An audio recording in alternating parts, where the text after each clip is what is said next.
nggak jajan di street food Thailand. Padahal nih makanannya banyak banget. Ada shilin asli dari Taiwan dan ini enak banget karena aku udah pernah makan. Sampai gigiku LDR padahal ini nggak keras. Terus juga ada krepes. Tapi aku nggak tahu sih itu krepes beneran atau martabak ya, jangan-jangan ini. Dan aku rada nyesel sih nggak beli sayap ayam ini. Padahal kelihatannya enak ya. Nah kenapa aku nggak jajan? Karena aku nggak punya cash dan nggak enak mau minjem sama orang. Cuman akhirnya aku minjem sih guys buat beli minuman Yuji ini. Karena kayaknya menarik sekali tapi ternyata rasanya biasa aja. Guys, sumpah aku udah lama banget gak jajan di pinggir jalan. Jadi aku beli takoyaki. Penampakannya seperti ini dan rasanya juga lumayan enak. Isinya tuh sosis. Terus kita juga beli telur gulung. Sumpah ini makanan kesukaan aku banget. Tapi tahu gak si John bilang apa? Rasanya cuman telur. Padahal beda gitu loh guys. Kalian paham kan? Kita juga beli kayak corn dog gitu. Punyaku yang ada kentangnya. Punya si Jono yang polosan. Dan menurutku rasanya agak tawar sih. Plus ini teksturnya juga lumayan keras. Tapi ya boleh lah masih kemakan. Nah ternyata punya si Jono tuh isinya mozzarella dan bener-bener keju doang isinya. Tapi kata dia lumayan mah. Temenin suami aku nge-laundry yuk. Untung ada laundry yang buka 24 jam. Astaga Dragon, harganya bikin cepirit. Masukin semua baju kotornya. Kita pakai yang paling murah aja, Rp97,600. Udah dapat deterjen, tinggal tunggu aja. Kalau udah masukin ke pengering. Astaga Dragon, bayar lagi RP 61,000. Tapi langsung kering total gak perlu dijemur. BTW ada tempat penukaran koin dan wifi gratis. Buat yang mau nge-laundry di Singapura, ini dia namanya. Status kehidupan gua tidak beku. Apa-apaan ini maksudnya? Loh nak, kamu nggak tahu? Pangeran S mendadak bekuin semua orang yang ada di kota ini. Makanya sekarang status kehidupan terbagi menjadi beku dan tidak beku. Oh pantesan. Oh iya, kalau nggak salah Ibu Panti dan teman-teman kamu di panti juga jadi korbannya. Apa? Ibu, semuanya. Kenapa kalian bisa beku begini? Semua ini ulah si pangeran manja itu. Oh my god, Aiden, untuk masih ada lu. Gua kira cuma gua dong yang tersisa di sini sendiri. Dan lu gak apa kan? Gak mungkin gue nggak apa-apa Ian. Apalagi tahu alasan pangeran manja itu bekuin orang-orang secara random biar cacat di mukanya hilang dan dia berubah jadi ganteng.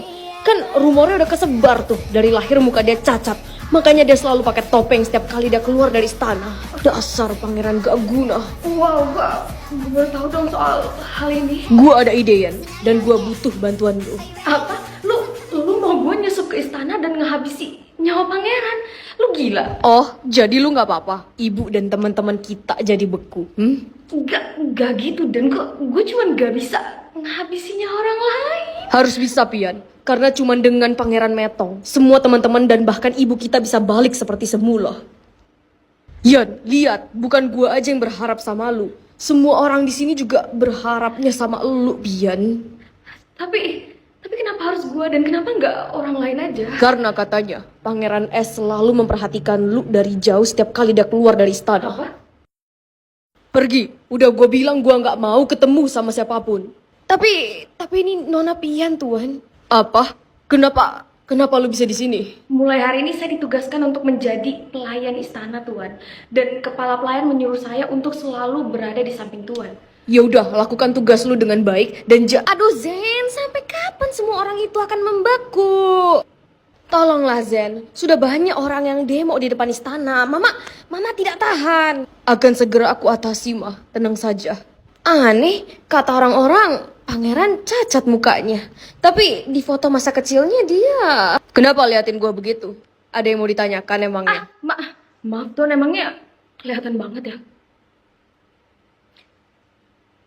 Well, sejujurnya saya cuman penasaran aja sih sama alasan Tuan ngebekuin semua orang yang ada di kota. Karena kalau dari foto masa kecil Tuan saya lihat, Tuan gak ada cacatnya sama sekali dan bahkan ganteng gitu loh. Sabar, apa hubungannya fisik saya dengan orang beku di kota? Dan cacat, siapa yang bilang gua cacat? Loh, bukannya Tuan ngebekuin semua orang di kota biar Tuan bisa berubah jadi ganteng? Apa? Ya enggak lah, gua bekuin mereka semua tuh karena... Jumlah sidik jari jodohku 0, Mah.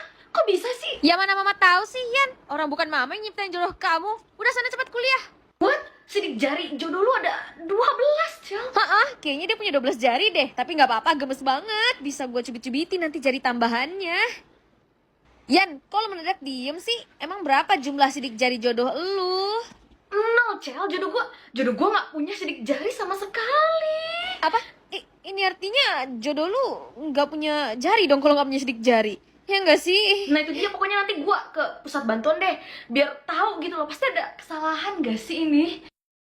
Gak tahu Pian, ibu nggak bisa kasih tahu kamu info apapun. Tapi Bu, kalau bukan dari ibu, saya harus dapat petunjuk jodoh dari mana? Coba Bu. Ya udah ibu kasih petunjuk ya. Intinya jodoh kamu itu cowok normal dan tinggal di kota ini. Itu mah bukan petunjuk Bu namanya. Yakin? Kok kamu kelihatan lega pas ibu ngasih tahu kalau jodoh kamu tuh cowok normal? Pian, bukan berarti orang yang nggak punya sidik jari ataupun orang yang punya 12 sidik jari itu nggak normal. Mau gimana pun fisik mereka, sama aja kayak kita. Jadi silahkan ketemu orang sebanyak-banyaknya dan cari tahu sendiri siapa jodoh kamu. Paham? Paham Bu. Gimana Yan? Apa kata ibu pusat bantuan tadi? Dia cuma bilang kalau jodoh gue tuh cowok normal dan tinggal di kota ini gitu loh. Jujur itu sama sekali nggak membantu sih. But anyway, lu jadi tahu kan kalau jodoh lu cowok normal yang punya 10 jari, ya kan? Entahlah. Ya udah, kalau nggak yakin, sini gue pasangin iklan buat ngebantu lu ketemu sama jodoh lu. Hehe. Iklan? Tenang, gue yang bayar dan please percaya aja sama gue karena gue udah ketemu sama jodoh gue berkat pasang iklan ini.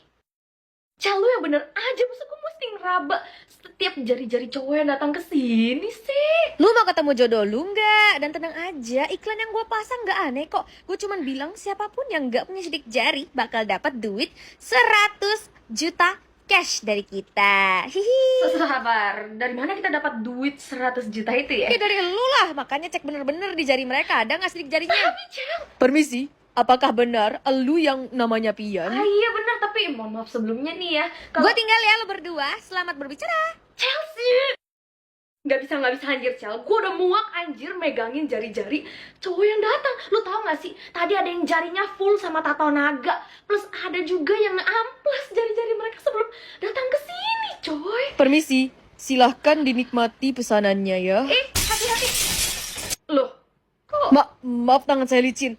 Akan segera saya buatkan minuman yang baru ya. Mohon ditunggu. lu punya sidik jari ya? Perhatian semuanya, kita kedatangan murid baru ya. Namanya Hey guys, kenalin nama gue Pian dan gue murid pindahan dari Amerika. Salam kenal semuanya. Pian, apakah kamu tidak tahu peraturan utama dari sekolah ini? Tahu dong Bu, cuma orang kaya kan yang boleh ngomong di sekolah ini. Ibu nggak tahu emangnya saya kaya? Oh, apa perlu saya beli sekolah ini sekarang? Oh, baik, maaf ibu tidak tahu. Kalau gitu silahkan duduk ya Pian. Silahkan pilih sendiri mau duduk di mana. Sumpah nih sekolah sepi banget kayak kuburan coy. Bener-bener yang boleh ngomong tuh cuman guru dan orang kaya doang. Terus orang miskin gimana? Jawab anjir, gue tanya juga lagi gak ada siapapun kok di sini. Ah sudahlah. Jika kami para orang miskin ketahuan berbicara, kami akan langsung ditembak metong. Sumpah lu emangnya udah ada kejadian ya? Udah sekitar Chelsea, orang miskin gak berhak bersuara. Chelsea beneran metong dong. Anak baru, lu beneran orang kaya? Kalau gue tembak pala lu sekarang, kira-kira gue bakal jadi buronan gak ya? Atau bahkan gak ada yang peduli sama lu? Tembak aja dan lihat sendiri akibatnya. Cih, arogan. Kenapa? Nggak jadi? Oh, gue tebak. Jangan bilang lu gagal lagi cari tahu soal informasi latar belakang gue. Coba aja ganggu gue. Kuburan kedua orang tua lu plus keempat adik lu udah gue sediain. Lu, Kenapa? Kaget gue tahu soal keluarga lu. Hah? anjir nih cewek bahaya nih. Gue harus susun rencana buat singkirkan dia dari sekolah ini. Pian, ini surat donasi untuk sekolah ini ya. Mohon diberikan kepada orang tua kamu pas pulang sekolah nanti. Donasi? Donasi buat apa ini, Pak? Tentu saja buat ngebangun sekolah ini jadi sekolah terbaik yang ada di dunia dong. Yakin buat bangun sekolah ini? Bukannya buat Bapak sendiri ya? Kalau nggak salah saya dengar rumor Bapak ngambilin duit di klub mawar beberapa hari yang lalu bareng selingkuhan Bapak. Dan kalau nggak salah Bapak juga baru beli mobil Pajero nggak sih tadi pagi? Kamu tahu semua itu dari mana, Pian? Well, saya kan punya duit ya Pak. Kalau ada duit, ada info. Saya juga dengar katanya Bapak sering gangguin murid-murid cewek yang ada di sekolah ini ya.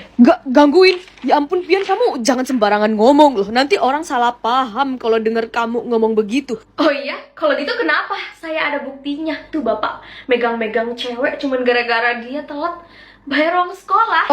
Ampuni saya. Saya tidak akan mengulangi itu lagi. Tolong hapus video itu. Saya punya 4 anak di rumah yang harus dibiayai. Oke, saya ampuni. Tapi setelah Bapak masuk penjara ya. Apa? Penjara? Iya nih Pak, teman sekolah saya ada yang metong. Tolong dibantu berikan kuburan yang layak ya Pak. Dan Lu aslinya bukan orang kaya kan, Tian? maksud lu apa ngomong kayak gitu? Gue tahu, lu cuman pura-pura kaya biar bisa nguasain sekolah ini kan?